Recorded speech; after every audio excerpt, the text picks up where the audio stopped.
Dear colleagues, ladies and gentlemen, good evening and welcome to the ninth lecture of the 58th public lecture series of the Archaeological Research Unit of the University of Cyprus. It is my pleasure to welcome and introduce our today's speaker, William Caraher, Associate Professor in the Department of History and American Indian Studies at the University of North Dakota. Dr. Caraher specializes in field archaeology, early Christian and Byzantine architecture, archaeology of the contemporary world, and the history of late antique Cyprus and Greece. He is the co-editor of the Oxford Handbook of Early Christian Archaeology with David Pettigrew and Tom Davies. Between 2003 and 2018, Bill was a co-director of the Pila Koutsopetria archaeological project in Cyprus.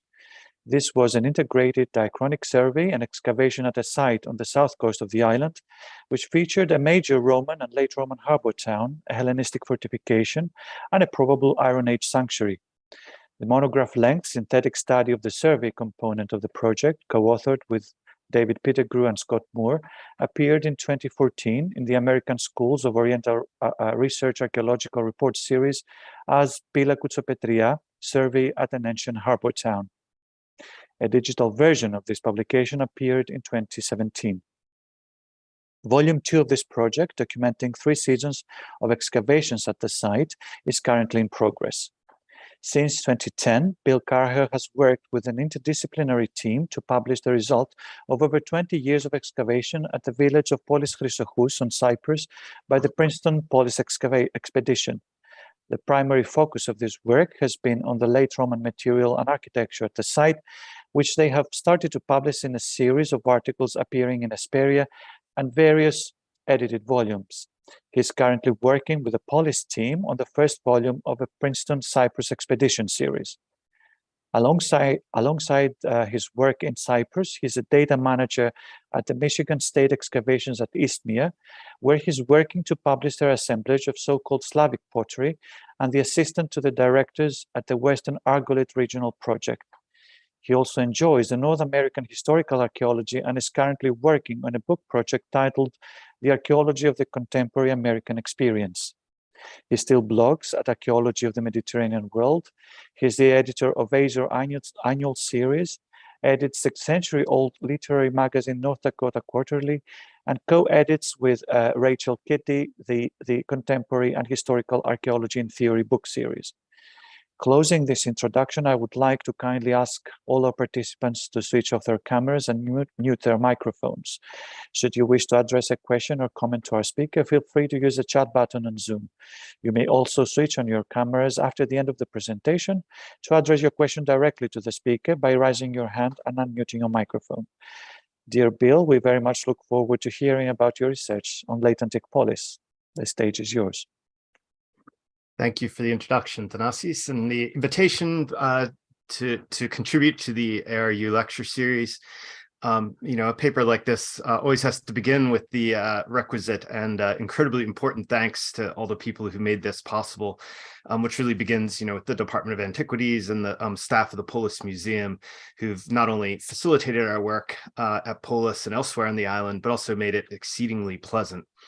The paper I present today owes a major debt to the collaboration with my colleagues Scott Moore, Amy Papalexandru, Brandon Olson, and Tina Najberg, who has worked together in this loose group of post-Iron Age scholars. And of course, it wouldn't be possible without the support of the current directors of the project, Nancy Serwent and Joanna Smith, and the director emeritus, Willie Childs, who invited us to participate, and we've sort of made a little bit of a home there and never left. So I hope some of them who are in the room will see things that are familiar to them, and hopefully things that don't make them regret having invited me to talk about the site in public or to work there. So, as many of you in this Zoom room know, next year will mark the 40th year of Princeton University's Princeton Cyprus expedition in the village of Polis Chrysochous in northwestern Cyprus. The goal of Princeton's work was to systematically excavate the remains of both the Iron Age site of Marion and any earlier predecessors, and its Hellenistic to medieval successor, Arsinoe. As I would expect many of you also to know, Ptolemy I Soter destroyed the Iron Age city of Marion and transferred the population to the city of Paphos in the 4th century, apparently leaving the city site and its harbor abandoned. I have to remember to advance my PowerPoint slides. That would be useful. I'm sure this map is familiar to people. We're over here at the site at the village of Polis. The strategic location of the site, situated on a rise near the mouth of the Chrysokou River, however, made it irresistible, and Ptolemy II Philadelphos refounded the city in 270 and named it after his sister wife Arsinoe. Again, most of you are probably familiar with the siting of the site. This on the left is a map, so you can see its proximity to the sea. And down in the lower right, you can get a little bit of a sense of the rise of the city above the coastal plain. This is a view directly to the north from just on the edge of the site. And of course, in the upper right is the Chrysokou River as it now flows.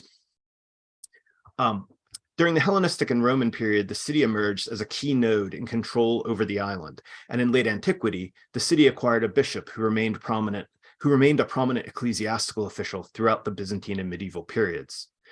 My talk today will focus primarily on the late Roman period, but the city of Arsinoe represents an important example of political, economic, and even religious continuity over the course of the 1st millennium, and indeed well into the 2nd. The Princeton Cyprus expedition, started by Willie Childs in 1983, is now directed by Nancy Serwent and Joanna Smith. The project built upon sporadic earlier work in the village by both antiquarians and archaeologists. Indeed, the earliest antiquarian interest in the sites of Marion and Arsinoe appeared from the 16th century pen of none other than Etienne de Lusignan, who drew on ancient accounts of the site to imagine its landscape. Like so many sites on Cyprus, Cesnola visited the remains in this area in 1876, but the site appears to have escaped his depredations. Less than a decade later, the first systematic, or at least authorized excavations occurred at the site under the direction of Max Olschenfand Richter, whose work focused on numerous rock-cut tombs in the area. The same was the case for the excavations of the British-led and funded Cyprus Exploration Fund under the director of Arthur Munro in 1889. In the early 20th century, Menelaus Makrides and Rupert Gounis also excavated more tombs.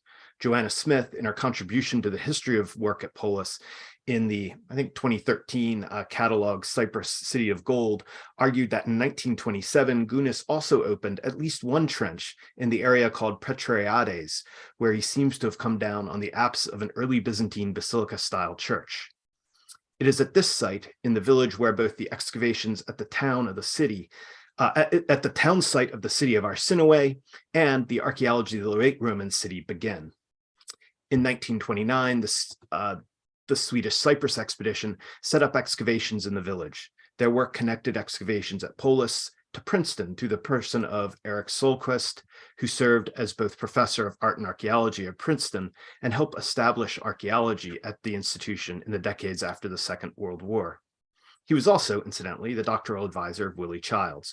So there's genuine continuity here of over a century of work at the site.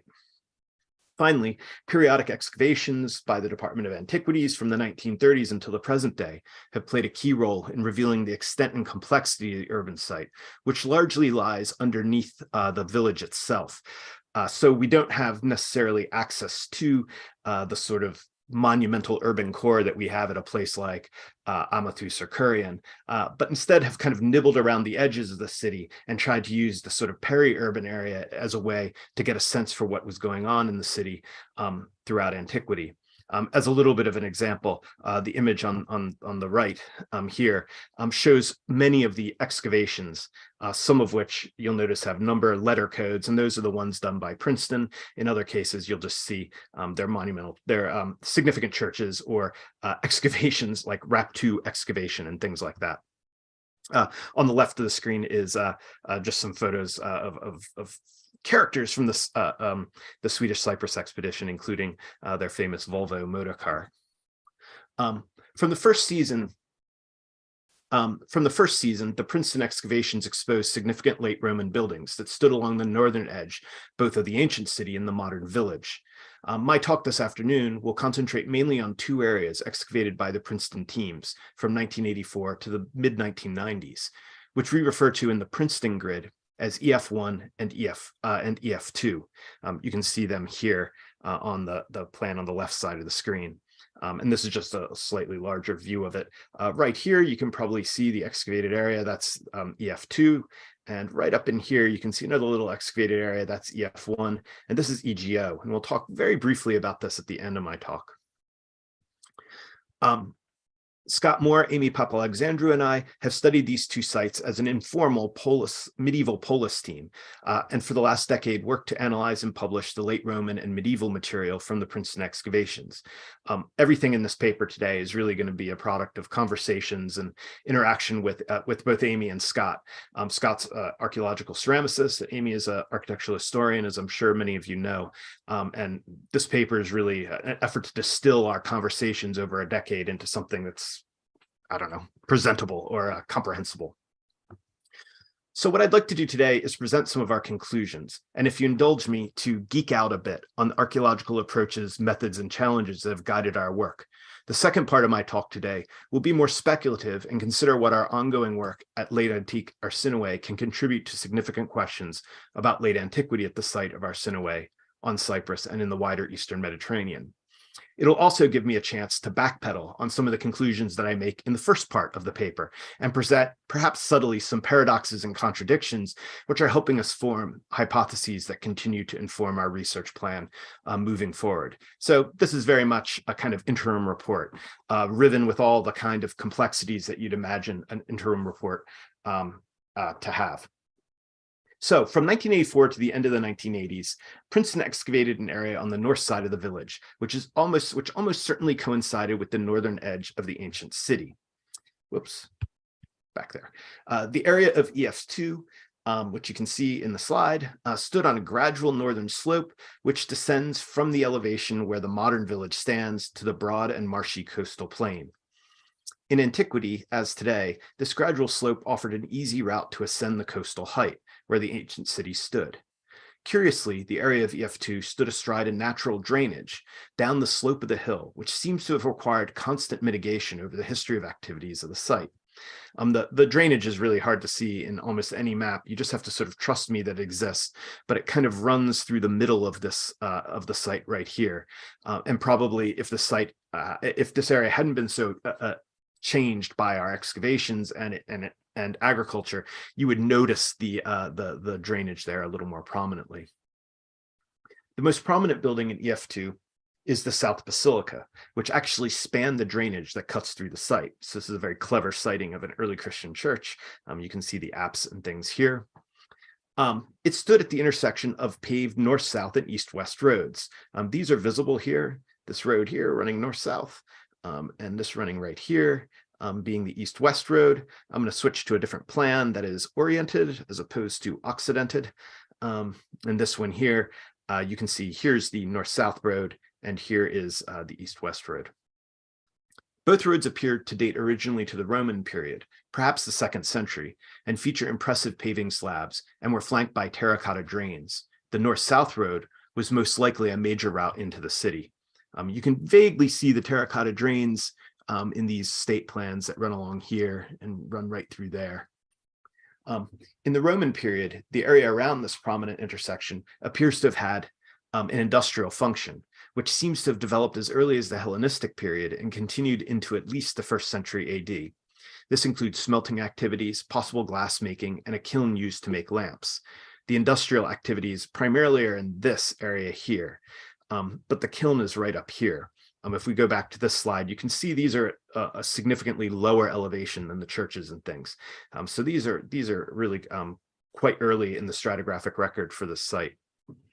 The relationship between industrial activities in this area and the preserved later roads remains chronologically unclear, although most of the walls present in even the Hellenistic levels appear to follow the orientation of the existing roads.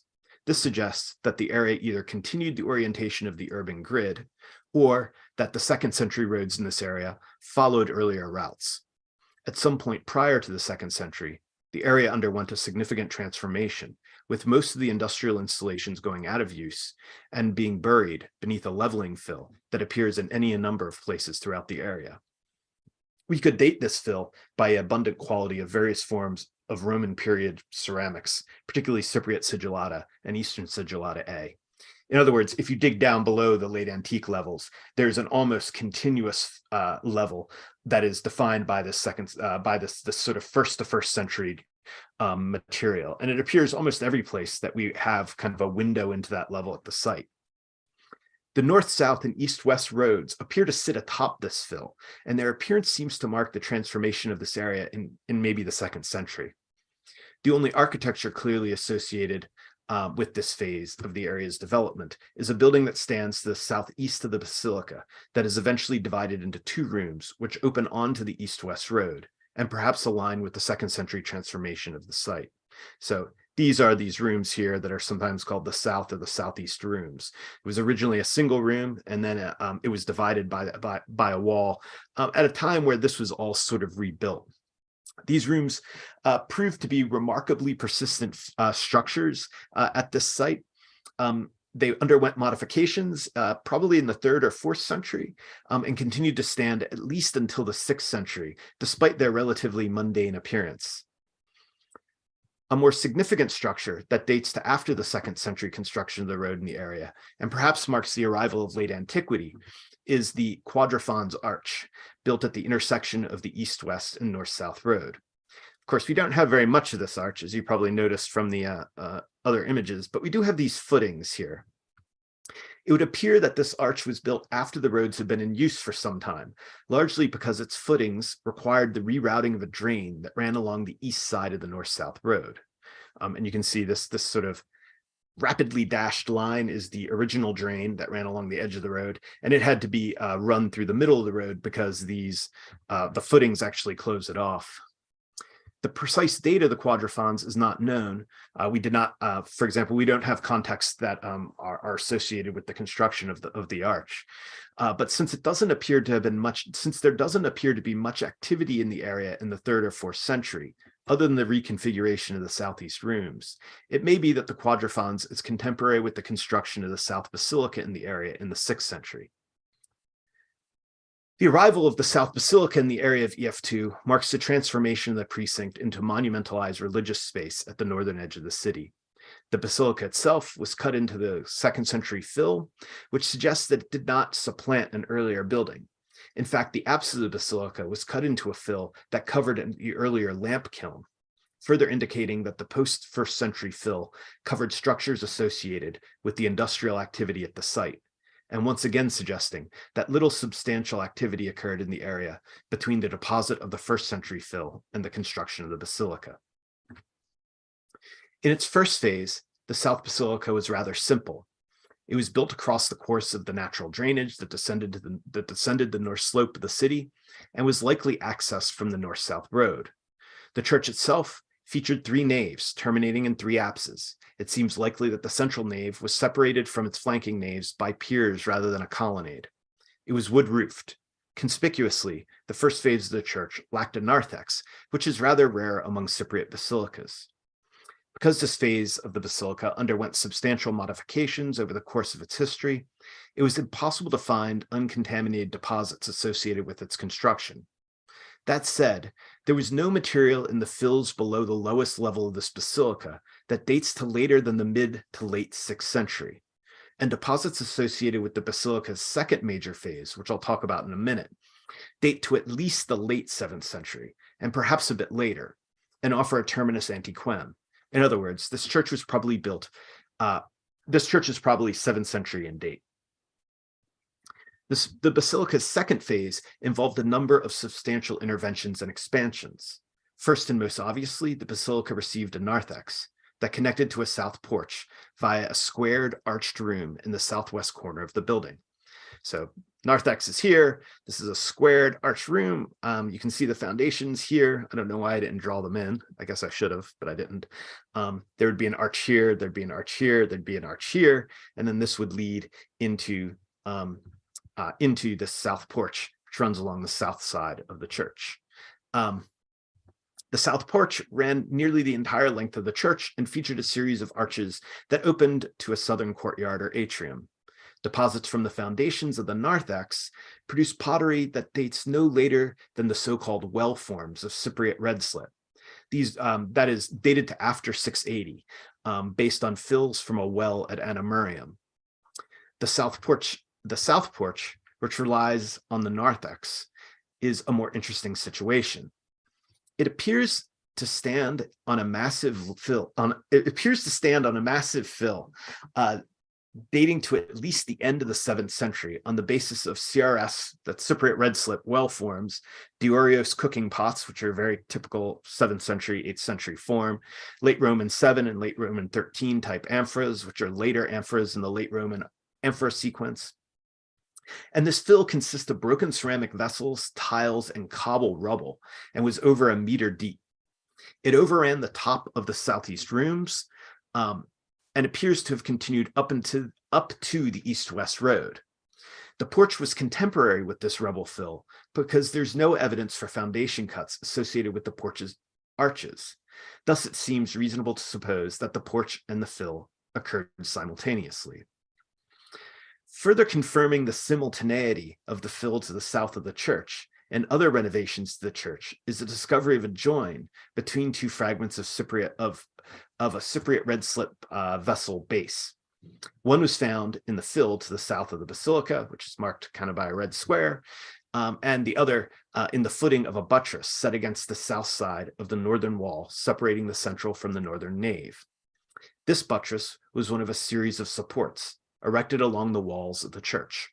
It seems most likely that these buttresses served to support arches that in turn supported vaults, which replaced the wood roofing of the first phase of the basilica.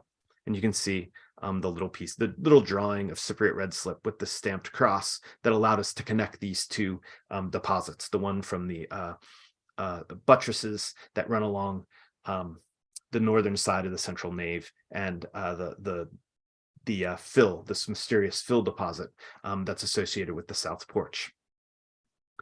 The narthex and porch, the rubble fill, and the buttressed walls make the second phase of the south basilica more interesting than the first. When we have proposed that the rubble fill functioned as a drain and considered the possibility that drainage issues structurally compromised the south walls of the church. It may be then that the drain and the south porch work together to fortify the vulnerable upslope side of the building. More importantly, however, was the transformation of the church from a wood-roofed to a vaulted basilica. This is a phenomenon known from elsewhere on Cyprus, and the South Basilica offers an example of this transformation dated archaeologically, rather than on the basis of architectural style or historical inference. It's important probably to note that this didn't really move the needle in terms of when people thought this transformation happened, but gave us a good archaeological benchmark for it. The latest material associated with the second phase of the basilica was late 7th century in date, suggesting that the transformation of the South Basilica occurred around the turn of the 8th century, or maybe, as I'll propose later, just in a little bit, it occurred even a little bit later than that. Around 100 meters to the northeast, this is the area of the rubble fill. It was, of course, excavated away, so this slide doesn't show you anything other than the place where the rubble fill would have been. Around 100 meters to the northeast of the South Basilica stands a small building on a site known as EF1 in the Princeton grid. This building was only partially excavated over 2 years of work, but the exposed architecture dates entirely to the late Roman period. Moreover, it provides additional insights into the chronology and history of the northern side of the city of Arsinoe. So this is this area right in here, if you can see my little pointer, and you can see it's labeled on the map on the left side. The building itself appears to have at least 3 phases of construction and adaptation. The first late Roman phase, dated by Cypriot red slip forms found in floor packing associated with the walls of this building, dates to no earlier than the final quarter of the 6th century. A second phase, and the blue walls here mark the first phase. So it looks like it's a hallway and a couple a room. A second phase of construction at the site overruns and cuts into the first phase. This probably marks out a substantial reconfiguration of the building, or more likely a new building entirely. This phase also involved the construction of a north-south drain cut into the floor of the room. The floor packing of the second phase seems more or less contemporary with the material in phase 1, with the exception of a single sherd of CRS 8B, so Cypriot red slip form 8B, which appears in relatively secure context. Heinrich Mesa dates Cypriot red slip form 8B to the early 7th century at Paphos. The drain, which you can see on your screen now, contains a complete 7th century puriform lamp. And so if this building is early 7th century and this 7th century puriform lamp finds its way into a drain, it suggests that this drain and this building was probably not in use for very long. There you go. There's a friendly, this is up here is the puriform lamp found. It's a pretty typical looking lamp from the 7th century on Cyprus. Indeed, it would appear that the entire site was abandoned by the end of the 7th century on the basis of a burial, which encroached on the building and included a lead seal dating to the late 7th century. You can see the burial here, which runs into this wall, which seems to respect the course of a phase 2 wall, but is at a slightly higher elevation. And you can see in the bottom of the screen this seal that Olga Caraher has plausibly argued was affixed to a document which was important to the deceased and presumably dated to around her lifetime. These kinds of seals in late antique burials are relatively rare. And so this would place the burial no later than the middle of the 8th century and mark a terminus antiquem for the destruction of the second phase of the building. Some buttresses associated with the second phase wall, and you can see those along the second phase walls here and here, reveal that the building uncovered in EF1 enjoyed a pretty active history in their century or so of use. It not only witnessed a major reconfiguration, but also some significant repairs before the 8th century burial and layer of contemporary destruction, debris, and fill covered the entire site. So this is where it gets interesting from an archaeological perspective. The level into which the grave was cut is a total mess. The level is not stratigraphically discrete and almost certainly involves later interventions associated with salvage, looting, natural movements of sediment, dumping, and even an orchard that was put on the site later in its history, probably more recently, relatively recently. That said, this level is the only place where the latest forms of late Roman pottery appear.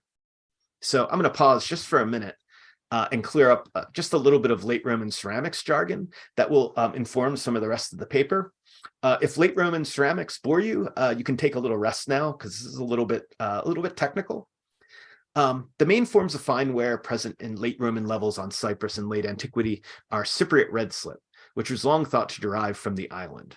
But we now know that at least one production site was in southern Anatolia. And you can see an image of these kiln sites in southern Anatolia. As a result, we now sometimes call it LRD. In fact, it was originally called LRD. Then it was called Cypriot red slip. And now some people are calling it LRD again. I call it interchangeably just to keep everyone a little bit off balance. Less common, but still readily visible is on the island, but still readily visible is Phocian red slip, which is an Aegean import that is sometimes called late Roman sea ware, distinguishing it from late Roman D ware. The final type that we'll discuss here in the next few minutes is African red slip, or ARS, which comes from North Africa and is just called ARS, unless you're in Greece, where they sometimes call it A with a little tiny FRS, like AFRS. But that's just harder to say, so I'm just going to call it LRS. We'll also mention at least one type of cooking pot that dates to late antiquity and is common on the island. It's Diorios ware. This was produced in kilns at the site of Diorios, which was published many years ago by Hector Catling. There are, of course, other common forms of pottery datable to late antiquity on Cyprus, including the ubiquitous late Roman I transport amphora, which we've talked a little bit about, Aegean late Roman II amphoras, amphors that come from Palestine and even from Egypt. There are utility and coarse tablewares, there are local and regional cooking wares, as well as lamps and the like. We, of course, are aware of all these wares. Nothing that wares do better than make you aware. and they can and do influence our dating of stratigraphy at Polis. But they are generally speaking less common in other Eastern Mediterranean contexts. And as a result, they're a little bit less secure chronologically. So we lean a little bit heavily on these more common late Roman types, which appear in just innumerable contexts across the Mediterranean, Eastern Mediterranean. And because they are pretty distinct in form and appear to be relatively short-lived compared to, say, amphora and cooking pot shapes, they can give us a little bit better sense for when things date. So with this kind of knowledge in our head, let's return a bit to the unstratified fills of EF1. This messy fill included dioriosuares, which were common in the rubble fill associated with the second phase of the South Basilica. The messy fill from EF1 also included later forms of late Roman C-ware, namely Form 10, and forms of African red slip that are late in the sequence, particularly 104 and 105. So these forms are entirely absent from the assemblages associated with the construction of Phase 1 and Phase 2 of the building at EF1. This has possible implications for how we date the South Basilica. The absence of these types of sherds from layers at EF1, which we know was abandoned no earlier than the 7th century, and perhaps no earlier than the very end of that century, suggests that modifications to the South Basilica may date to as late as the start or even early 8th century. It may be that we're beginning to recognize the emergence of several distinct late Roman horizons characterized by known artifact types, at least at the site of Polis.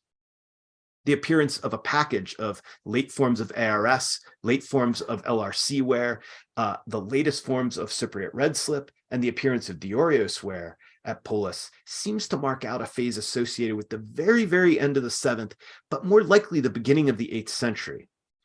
This has parallels elsewhere in the Eastern Mediterranean, where archaeologists have been working to revise the chronologies of the latest forms of late Roman ceramics, and most famously shoving all of that that package of late forms later in chronology.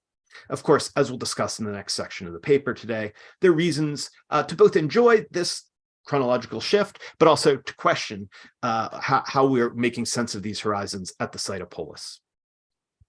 So in any event, this feels like a good point to step back from our high-resolution archaeological description and engage a bit more in methodology before returning to some more speculative considerations about how our work at Polis might contribute to larger conversations in the archaeology of Cyprus and the archaeology of late antiquity in general. First, some methodology. Our efforts to analyze the material from around the South Basilica and the buildings of EF1 relies on the careful curation of legacy data from the Princeton Cyprus expedition. This is in part thanks to Willie Child's willingness in the 1980s to embrace digital record keeping, especially for special objects, what we call in Polis lingo inventoried finds. These are mostly complete vessels or vessels of very significant or objects of very significant artistic or cultural value that are more or less complete. So Nancy Serwin's terracottas, for example, are all inventoried finds. Things like seals and coins are inventoried finds.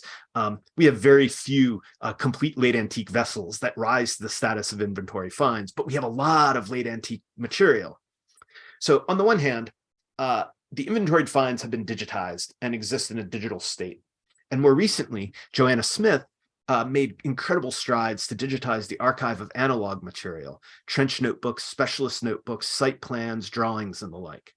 This work has provided a solid foundation for both our digitally mediated study of contexts and architecture, and for the ultimate publication of our results. And here is my colleague Scott Moore tirelessly working to make sense of context pottery. So we analyze context pottery, which is sometimes disparagingly referred to as the sherds, but I know that Professor Vionis has a soft spot for these kinds of sherds because they're so familiar to any of us who've worked tirelessly as survey archaeologists, right? This is the busted up material that often exists in surface levels. As we created, so we've been studying context pottery, and as we've created a digital stratigraphic record, we've been able to combine the context pottery with the inventoried finds. By combining stratigraphy and finds, we can establish the chronology of depositional events. And this is all kind of the first time this sort of integrated approach has occurred at Polis. I mean, not the first time. Joanna Smith, Nancy Sorrent, many other people are doing it, but we're working along with this group to try to make sense of this stuff. And we're doing it largely in a digitally mediated way. So this also has significance as we move forward because we also hope to publish the data produced from our analysis in the near future. Our data sets will contribute to the growing body of publicly available data sets from Cyprus. My project at the site of Pila Koutsopetria near Larnaca, here's where that is. It's just inside the Dekelia SBA to the, I guess we call it the east or northeast or whatever of Larnaca. We've made our data from the survey project available via Open Context, which is a digital publishing platform for archaeological data. We also are in the process of making some of it available through Andrea Berlin's Levantine Ceramic Project. And elsewhere on Cyprus, the Sydney Cyprus Survey Project, the Troodos Archaeological and Environmental Survey Project have made their data available via the Archaeological Data Service. So I note these data sets in particular because they relied on a standardized way of describing ceramics called the chronotype system, where every instance of chronotype implementation is a bit different. The commonalities between them ensure that data sets generated using this naming convention are easily comparable. And to these Cypriot data sets, one might add the relatively recent publication of data from the Eastern Carinthia Archaeological Survey and the impending forthcoming publication of data from the Western Argolid Regional Project. So we're beginning to see the adoption of certain types of ceramics, of ceramic naming, which will allow the comparison of data sets across geographically across the entire Eastern Mediterranean. And our material from Polis, we hope to contribute to this, as our material from Pila Koutsopetria has in the past. So we're attempting to pursue approaches that encourage comparative comparisons between sites and also responsible data reuse. This has particular significance for work with late antique and early Byzantine material, as the chronologies and distribution of ceramics associated with these periods continues to undergo reassessment. We hope by publishing our data, we can invite new interpretations and contribute to broader regional assessments of these periods in the future. The ceramic data that we analyzed from Polis produced a significant assemblage largely from secondary contexts. In this regard, the assemblage is comparable to that produced by, say, intensive pedestrian survey, but with more precise depositional contexts. This is especially the case for the rubble layer associated with the South Basilica. The chronological and typological diversity of this assemblage suggests that material likely derived from a local peri-urban dump.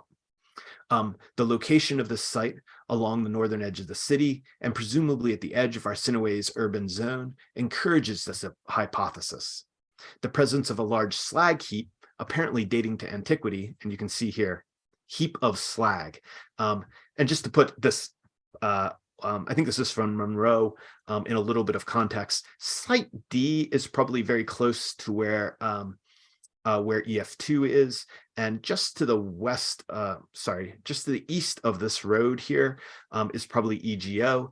We pass the famous heap of slag, which is where the medical center now sits, if you're heading to the north toward the beach. So if you look into the scarps there, you'll see a lot of slag eroding out, and presumably that is the famous heap of slag.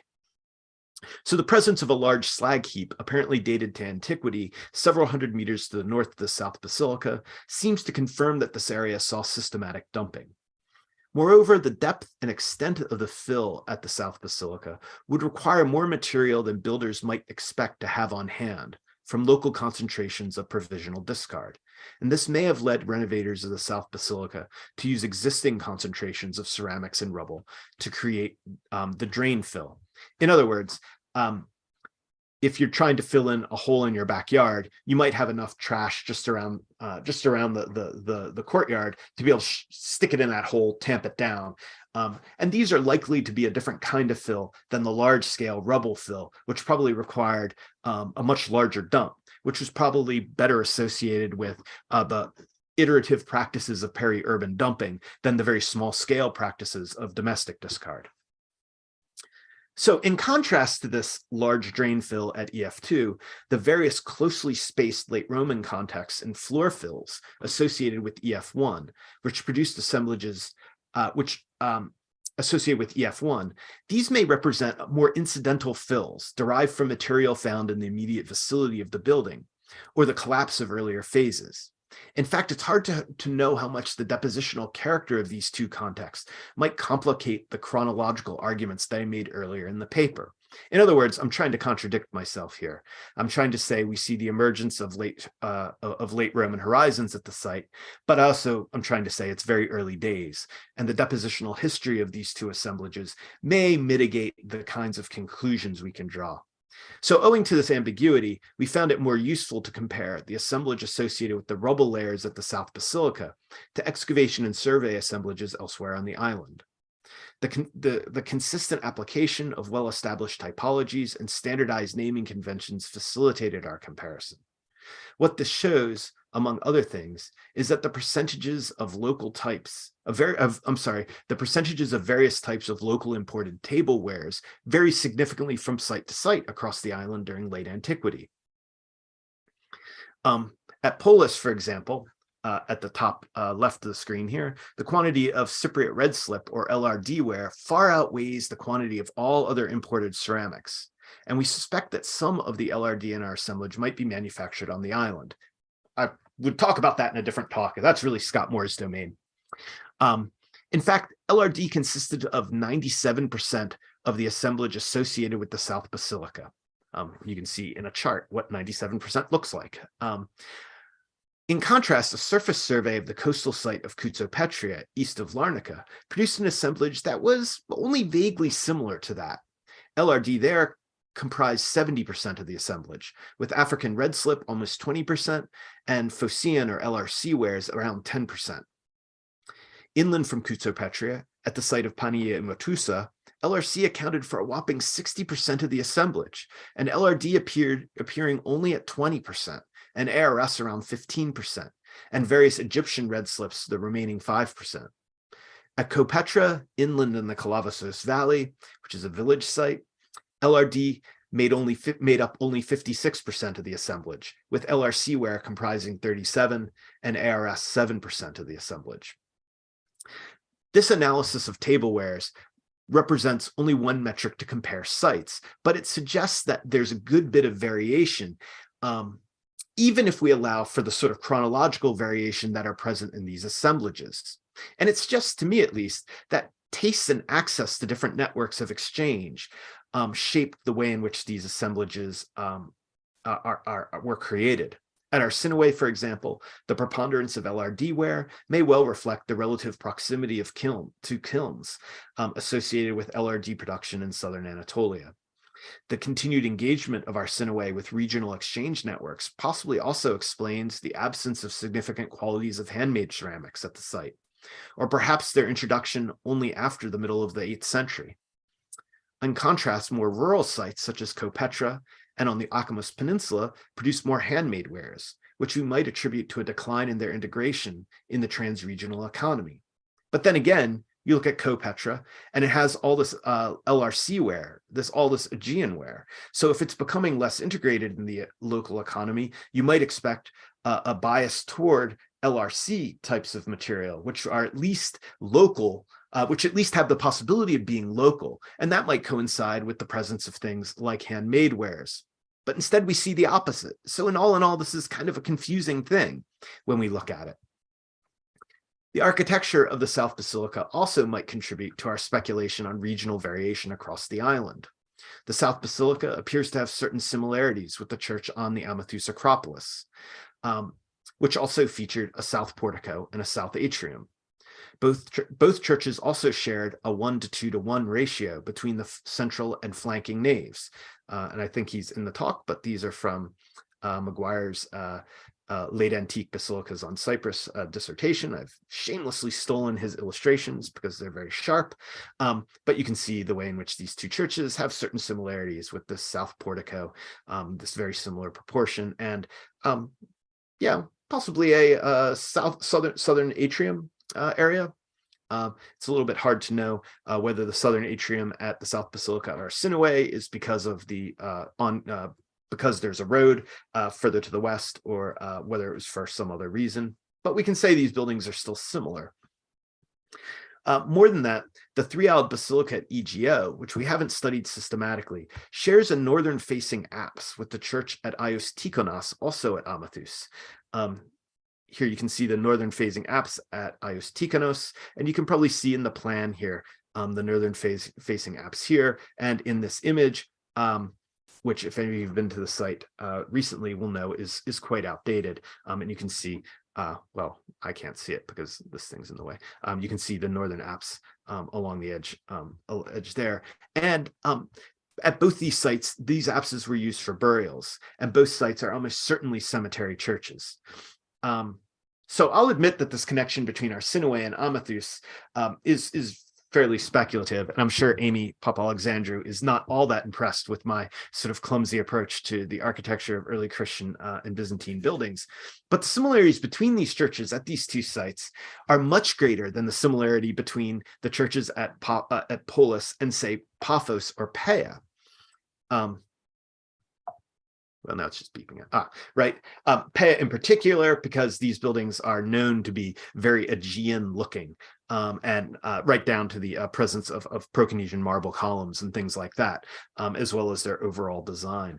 And Paphos churches are sort of a crazy mishmash of buildings that make it very hard for us to understand the relationship architecturally between them and the churches in Polis, other than to say they don't seem similar. So notwithstanding the speculation, it remains interesting to consider how evidence for such regional variation across Cyprus contributes to our understanding of late Roman urbanism on the island. While the Princeton excavations at Polis have only revealed a small area on the periphery of late Roman Arsinoe, they nonetheless offer an intriguing window into the changing character of late Roman urbanism and resilience in this community. The construction of the South Basilica likely coincided with the building of a small but elaborate well house on the opposite side of the north-south road. Moreover, if we imagine that the South Basilica was contemporary with the Quadriphons Arch, and this is just speculative at this point since we don't really have a date for the Quadriphons, it might explain the design of the room that linked the narthex to the south porch, this room here. And the arch, with the arched openings of the room, creating a visual interplay with the arched openings of the Quadriphons Arch, which would be visible presumably from the arched openings. So there'd be a little visual interplay between these two things. This well house here may have also been associated with things that went on at the church. If nothing else, the south porch would have been a place for travelers heading up to the city to stop and take a rest, to get some water at the well house, and to experience a more visually cohesive entrance into the city. Of course, the chronology here remains murky, but it's nonetheless seems to suggest that by late antiquity, the northern side of the city had become a newly monumentalized and Christianized entrance to the urban area, establishing not only the Christian credentials of the community, but also an ongoing commitment to monumentality. In the past, the destruction of the first phase of the South Basilica and the building at EF1 would tempt us to link this to a historical event, such as the Arab raids, and perhaps bemoan the disruptions occurring on the island during the late Roman period. Instead, evidence from Arsinoe appears to demonstrate the remarkable resilience of this community during the late antique period, as our discussion of the rebuilding in the vicinity of the South Basilica and the site of EF1 has shown. This would appear to offer a useful counterpoint to the sometimes too convenient conclusions that the Arab raids and the so-called condominium period marked the beginning of urban decline on the island.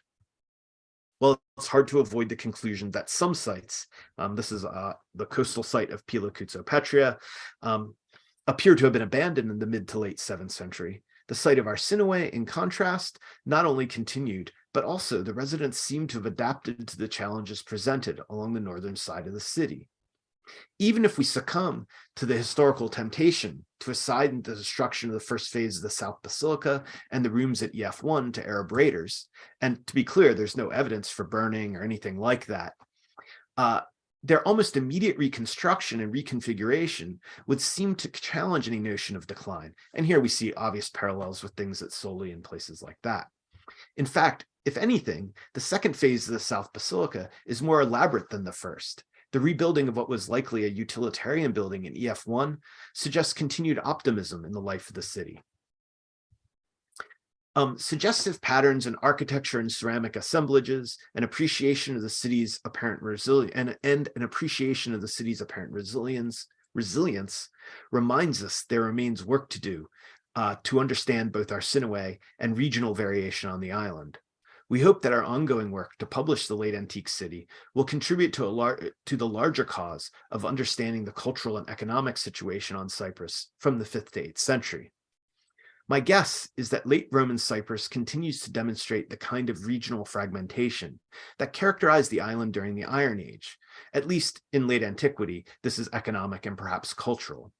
This would also be consistent with the concept of Mediterranean microregions, introduced 2 decades ago by Horden and Purcell in their monumental and influential book, The Corrupting Sea.